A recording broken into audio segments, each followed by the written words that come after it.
All right, so we're going to start off looking at your artist statement here. And the beginning of your artist statement is more of a bio. So your interest in what got you into photography, that's more of the bio. But you start to have an artist statement when you talk about meeting your birth mom. So this is the part, the second half is what you want to have as your artist statement. So when you have your website, you'll have your bio page and you'll have an artist statement related to each series.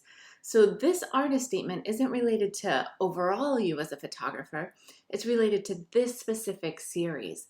So you need to talk about this idea of your focus in photography completely changed when you met your birth mom. That's how you can start it off, right?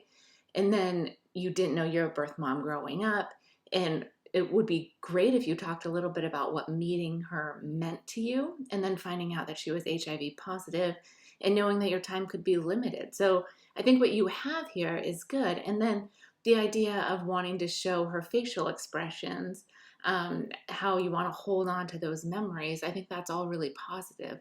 So just edit this down a little bit to just be about your mom and go ahead and maybe expand a little bit for us on what it meant to you when you first met her. I think a little bit, just like a sentence, right? I'm not asking you to go into huge depth about this, but a little bit more on that relationship. All right, and then we have your images here, and you have a ton of images. So there's 32, I guess these are for your portfolio layout, but a lot of these aren't sharp. So I'm just gonna go through them with you and tell you which images are sharp and which are not. So here, the focus is on the jacket, not on your mom's eyes. Here, it's behind her. So this eye is in focus, but that first eye is not in focus. Here, this image is completely in focus. So this is an image that could be utilized for your portfolio. This image is not in focus on her face. It's in focus down here. This image has decent focus. This image is totally in focus and has such great personality from her. So having this strong personality come through in an image, this is what you're looking for, right? This image is a little bit low on the focus. The focus is stronger down here than it is on her eyes. And then this image is in focus on her face.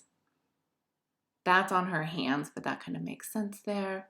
And then that image is not in focus. Her jacket is, but her eyes are not. And that image is not in focus. Her shirt is, but her face is not. Okay, so of those images, I've told you 3 of them are in focus. And even with that, I would still edit that down to just a single image because we don't want to see her in the car with the same jacket on, with the same mask on, over and over again in the portfolio. We only want to see one of those, otherwise it's going to feel repetitive. So choose one of those images that has her with completely in focus and use that one for your portfolio. And this, I think, was the one that had the strongest personality as she's laughing here. And one of these might work. I don't remember which one was in focus, but that's something for you to edit down at this point. All right, and then we've seen these other images, so let's just go through them again and make sure they're all sharp. That one has that little echo. This is underexposed, so I would open up in Photoshop a little bit of her face so we can see a little more detail there.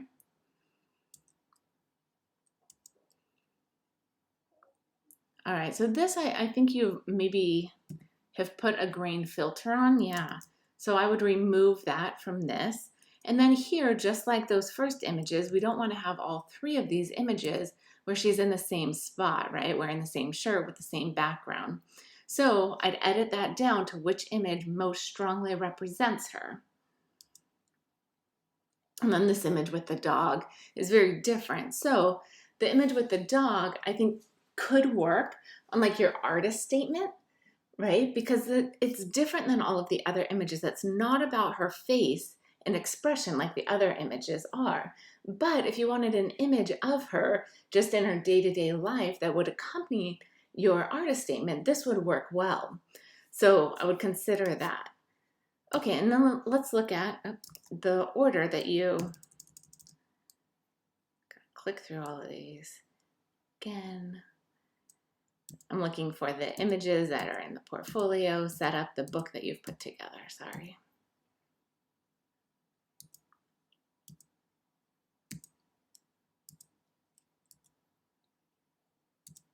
Okay, so here's your portfolio. You have your name. I don't think you need your name and then your nickname, Taye, but that's what we all call you, right? And then Taye's photography. You can have one or the other. I don't think you need both of those because that feels repetitive, right? Taye's photography, you can name your project. I don't know if you have a title for your project yet, but you should have one by the end of this. So you could say, have your name and then have the title.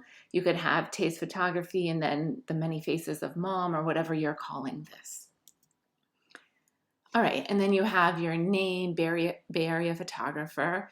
You don't need your phone number there, and you don't need your email address there, really. What you do need there is your website. So you want your web address there because that's how people will contact you. They'll go through your web page and then they'll get in contact with you. So your phone number, I think we used to ask students to do that, but I would not have that anymore because most people will contact you through your website.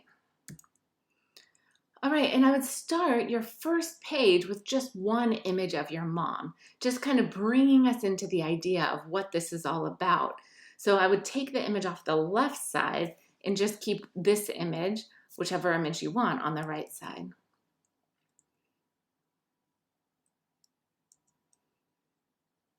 Oh, that's one I haven't seen.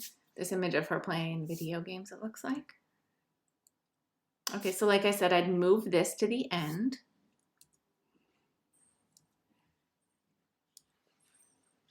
And then you can see how it just feels repetitive, especially when they're on the same page together, to have her in the mask. So right now we have 1 page, 2 pages, 3 pages, 4 pages, 5 pages, with her with the mask in the car. So we want to eliminate that. We just want to have one image of her in the car with that mask on it.